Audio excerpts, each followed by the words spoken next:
I am 52 years old, and I'm sitting on a couch that used to be ours, but is now just mine. And the difference between those two words, ours and mine, is the entire distance between a life that worked and a life that echoes.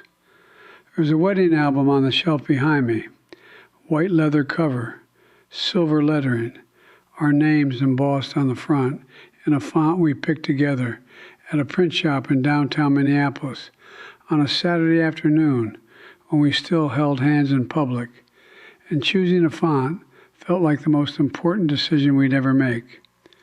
I haven't opened it in 3 years, not because it hurts to see the photos, because the people in those photos would not recognize the people we became, and I don't want to introduce them. I got divorced at 45. After 17 years of marriage and 2 children, and a house with a yard, and a dog named Biscuit, and every single thing the American checklist tells you means you've made it. And the reason, the real reason, not the one we told our families, not the one we told our lawyers, not the sanitized version we rehearsed for the kids sitting on this very couch with their eyes wide and their world splitting in half. The real reason is so simple it should be criminal. We stopped telling each other the truth. Not big truths, not affairs, not secret bank accounts, not double lives. We stopped telling each other the small truths, the daily truths, the I'm actually not fine truths, the that comment you made at dinner hurt me truths, the I feel invisible in this marriage truths, the I'm lonely standing right next to you truths. We let the small lies accumulate like snow on a roof. 1 flake weighs nothing. 1,000,000 of them will collapse your house. So if you're watching this, if you're in a relationship right now where the answer to how are you is always fine, if you've gotten so good at performing okay that you've forgotten what honest feels like, I need you to hear this from a man who was fine for 17 years and is now sitting alone on a couch that seats 3, wondering where everybody went. The truth won't always save your marriage, but the silence will always kill it. Her name is Valerie.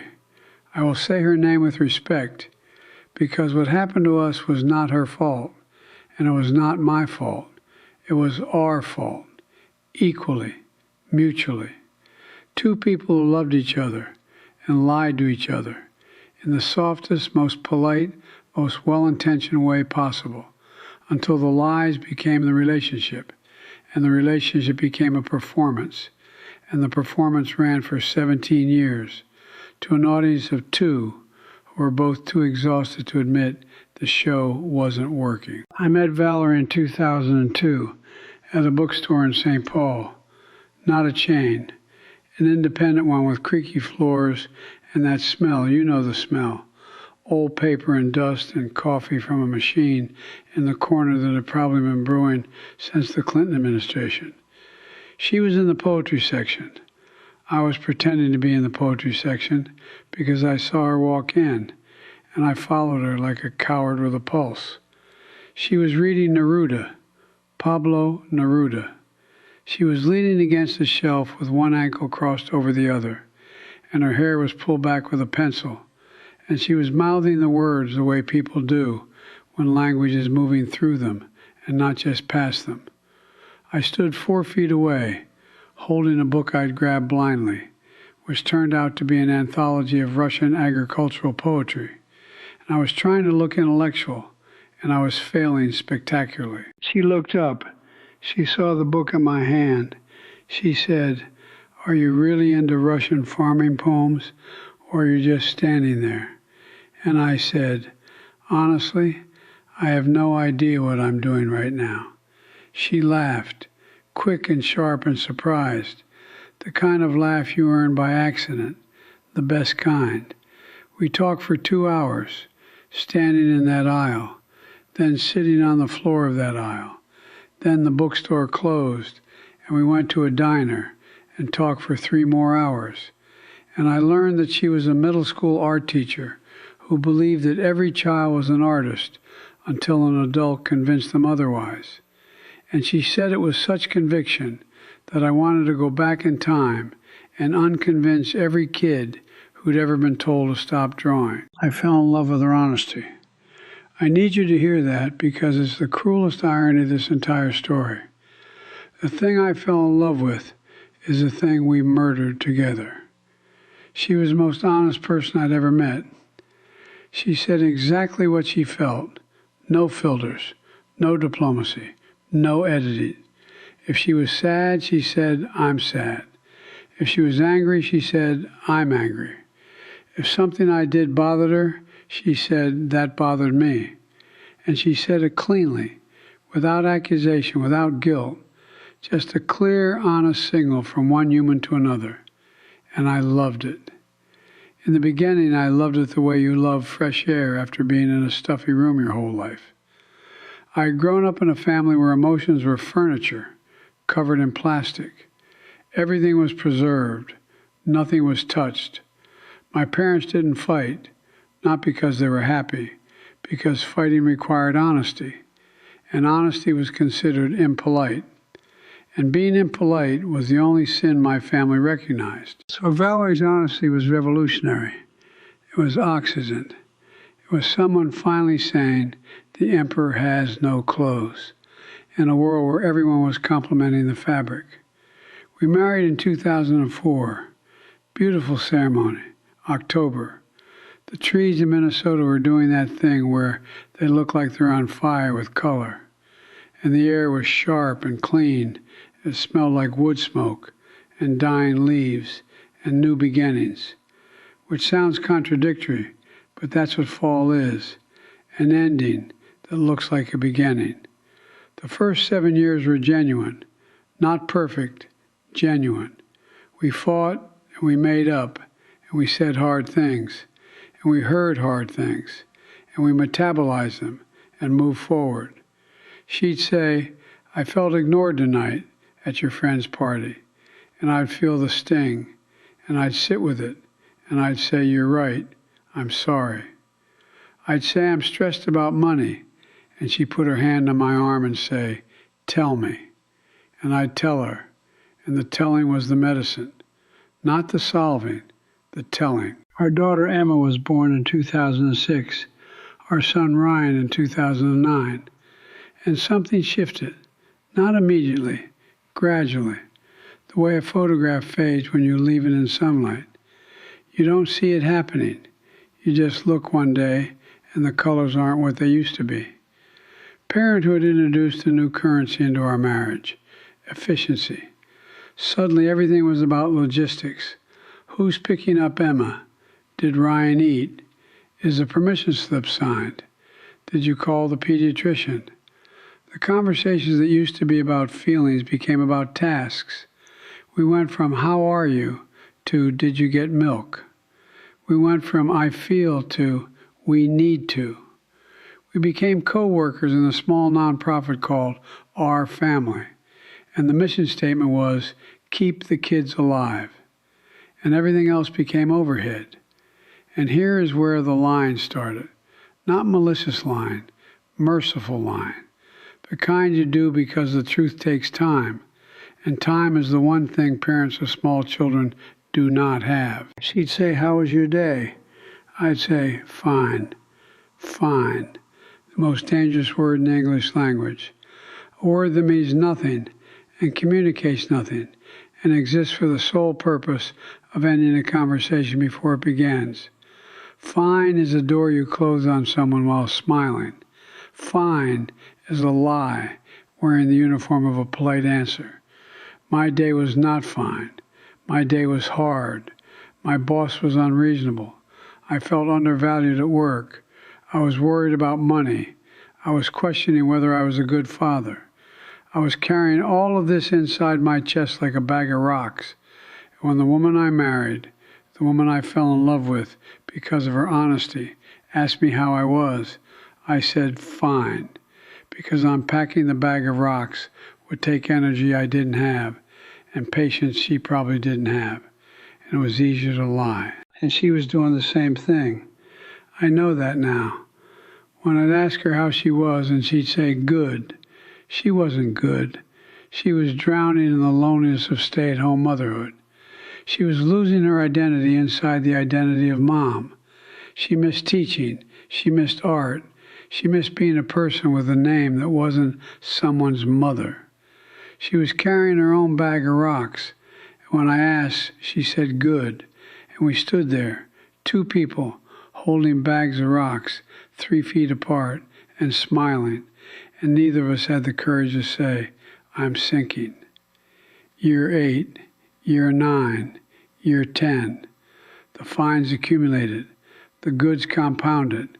We developed a fluency and superficiality that was so advanced it passed for communication. We talked every day.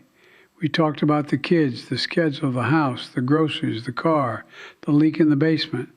We talked about everything that didn't matter and nothing that did. And the things that did matter, the real things, the I'm lonely things, the I don't feel desired things, the I'm afraid we're becoming roommates things, those got pushed down, swallowed, stored in some internal vault that we both pretended didn't exist. I stopped telling her when something she said hurt me. I'd absorb it, smile, move on, file it away. And the file grew. It grew into a cabinet. The cabinet grew into a room.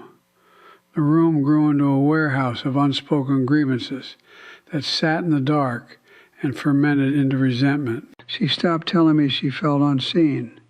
She stopped saying, "I need more from you," because every time she'd hinted at it in the past, I'd gotten defensive. Not because I was cool, but because the truth felt like criticism, and I had never learned to separate the two. So she stopped hinting. She stopped asking. She stopped reaching. And I interpreted her silence as contentment, the way a drowning man might interpret the calm surface of the water above him as peace. We were both drowning, in the same house, in the same bed, on the same couch I'm sitting on right now, drowning politely. The moment I can point to, the moment the hairline crack became a fracture that became a canyon, was a Thursday evening in March of 2018. The kids were in bed. The house was quiet, with that specific post-bedtime quiet that parents know. The quiet that feels like a ceasefire. We were in the kitchen. She was wiping the counter. I was putting dishes away. The dishwasher was humming. The overhead light was that slightly too bright white that makes everyone look tired. She said, "We need to talk." 4 words that contain more gravity than any other 4 words in the English language. We need to talk.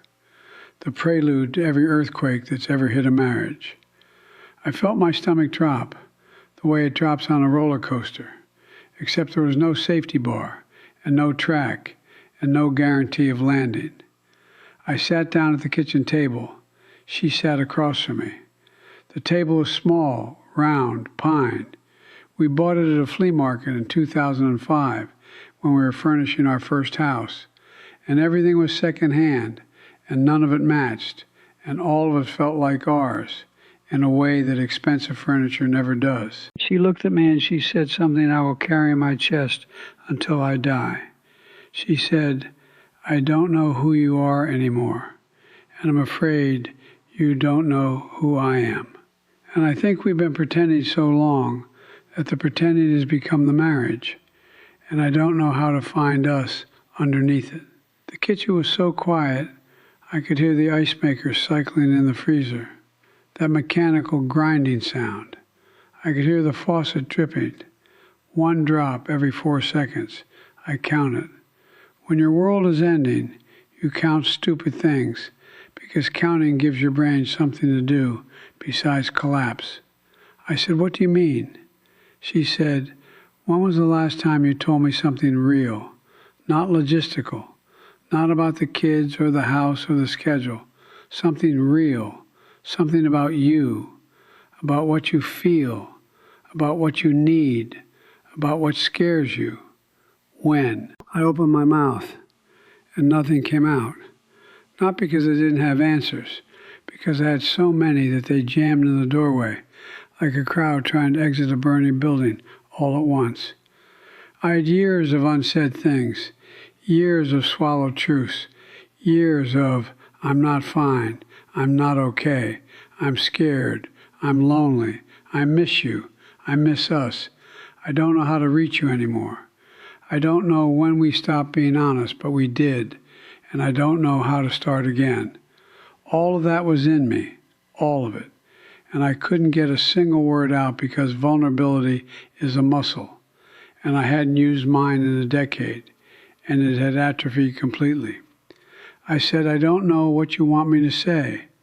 And that sentence, that gutless, deflecting, empty sentence, that was the nail. Not in the coffin. The coffin was already built. That was the nail in the lid. Her face didn't change. That's what I remember. She didn't cry. She didn't yell. She just looked at me with an expression I can only describe as confirmation. Like she had suspected something, and I had just confirmed it. Like she had been holding onto a rope for years, and she just felt the last thread snap. And instead of falling, she just stood there, recognizing the snap for what it was. She said, I think we need to separate. I said, let's not make any decisions right now. She said, that's what you always say. Let's not right now. Let's talk about it later. Let's think about it. Let's wait.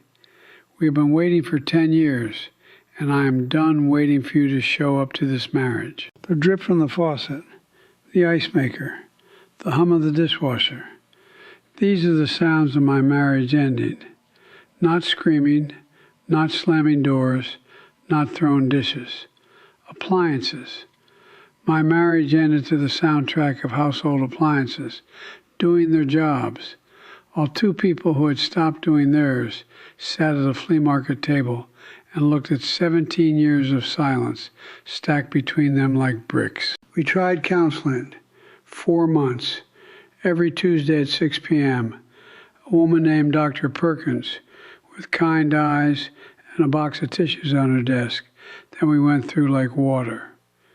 In that room, for 50 minutes a week, we were finally honest. Valerie told me she had felt invisible for years. I told her I'd been terrified of conflict since childhood. She told me she stopped reaching for me in bed, not because she didn't want me, but because rejection from the person who was supposed to want you most is a pain she couldn't keep risking. I told her I stopped initiating because I could feel her pulling away, and I interpreted the pulling as disinterest when it was actually desperation. We sat there every Tuesday, excavating 10 years of buried truth and laying it on Dr. Perkins' coffee table like artifacts from a dig site. And every artifact was heartbreaking because every single one could have been addressed in real time if either of us had just opened our mouth and said the true thing instead of the easy thing. It didn't save us. The honesty came too late, not because truth has an expiration date, because we had each independently built a life inside the marriage that didn't include the other person. She had her world, I had mine, and the overlap, the shared space, the us, had shrunk to a sliver so thin you could see through it. The divorce was finalized in 2019. We told the kids on this couch. Emma was 13, Ryan was 10. We sat them down and said the words every divorcing parent says. We love you. This isn't your fault. We're still a family. And every word was true, and every word was insufficient. And Emma stared at the floor, and Ryan asked if Biscuit was going to live at one house or two. And the smallness of that question, and the bigness of that moment, broke something in me that has not healed. Valerie got the house. I got this apartment. She got the kitchen table from the flea market because the kids liked it, and I didn't fight for it, because fighting for a table felt absurd, even though that table was where we ate 10,000 meals and played 5,000 games of cards and had one devastating conversation that I should have had 10 years earlier. I got the couch, This couch, the one I'm sitting on, is brown leather, seats 3. Came from a furniture store we went to together in 2012. I remember she sat on every couch in the showroom, bounced on them, lay across them, made me sit on each one and asked, "Does this feel like us?" She picked this one because she said it felt like Sunday morning, whatever that means. I didn't understand it then. I understand it now. Sunday morning meant unhurried, comfortable, a place where you could exist without performing. I sit on it every night, alone. Where she used to sit, there's a dent in the cushion that hasn't filled back in, and I don't sit in that spot because the dent is the shape of her, and I can't bring myself to reshape it with my own weight. The wedding album is behind me, white leather, silver lettering. 2 people on the cover who knew how to be honest with each other, and somewhere in 17 years forgot. Not because life got hard, because life got routine. And routine is where honesty goes to die if you're not vigilant. Routine says, don't rock the boat. Routine says, keep it smooth. Routine says, fine is good enough. And fine is never good enough. Fine is the anesthetic that numbs you while the marriage bleeds out on the operating table. I see Emma every other weekend. She's 16 now. She looks like Valerie. Same eyes, same way of tilting her head when she's listening. She doesn't ask about the divorce anymore. She's moved past asking into understanding, which is worse, because understanding means she's accepted it. And acceptance at 16 means she's learning that love ends. And I never wanted her to learn that. I wanted her to learn that love endures, that love survives, that 2 people can build something permanent. Instead, she learned that 2 people who love each other can stand in the same kitchen and lie their way to separate apartments. Ryan is 13. He asks less and observes more. He watches me when he thinks I'm not looking, studying me, trying to understand some equation about manhood that I am not qualified to teach, because the exam was my marriage and I failed it. Valerie and I are cordial. We text about the kids, logistical texts, pickup times, permission slips, doctor appointments. The same language that replaced our honesty is now the only language we have left. We are fluent in logistics. We are mute in everything else. I saw her last Tuesday at Emma's school concert. She was sitting 4 rows ahead of me. She cut her hair, short, different. She looked good. She looked like someone who had survived something and come out lighter on the other side. She turned once and saw me and waved, a small wave, the kind you give a neighbor, not the kind you give the person you slow dance with at your wedding while your father watched with tears on his face. I waved back, same wave, and we both turned forward and watched our daughter sing. And we were 2 people who used to be one, sitting in the same room full of the same love, separated by 4 rows and 10 years of fine. Now I need to talk to you. You, right now. The one in the relationship where everything is fine, where the answer is always good, where you talk every day and say nothing, where the last time you told your partner something vulnerable was so long ago you can't remember the month, let alone the year. I need you to understand what fine is doing to your relationship. Fine is carbon monoxide. You can't smell it, you can't see it. It fills the room slowly, and by the time you realize something is wrong, you're already on the floor, and the marriage is already cold, and the lawyers are already drafting documents, and your kid is asking which house the dog lives at. Tell the truth tonight, not tomorrow, tonight. Sit across from the person you chose and say something real, something that scares you, something that makes your voice shake. It doesn't have to be perfect. It doesn't have to be pretty. It just has to be true. Say I've been scared to tell you this, but I feel disconnected from us. Say I don't feel seen and I'm afraid to say it because I don't want you to think I'm blaming you. Say I miss who we were, and I don't know how we got here, but I want to find our way back. Say something, anything true, because the alternative is 17 years of fine, followed by a couch with a dent in it where someone used to sit, and a wedding album you can't open, and a wave across an auditorium from someone who used to be your whole world. I lost Valerie, not to another man, not to tragedy, not to some dramatic villain I can point at and blame. I lost her to silence, to fine, to good, to the 10,000 small moments where the truth was sitting on my tongue, and I swallowed it, because swallowing was easier than speaking, and speaking required courage, and courage was a muscle I let die. Don't let it die. Exercises tonight. One truth, just one. A small one if you need to start small. Build from there. Let the honesty become a habit, the way the lion became one.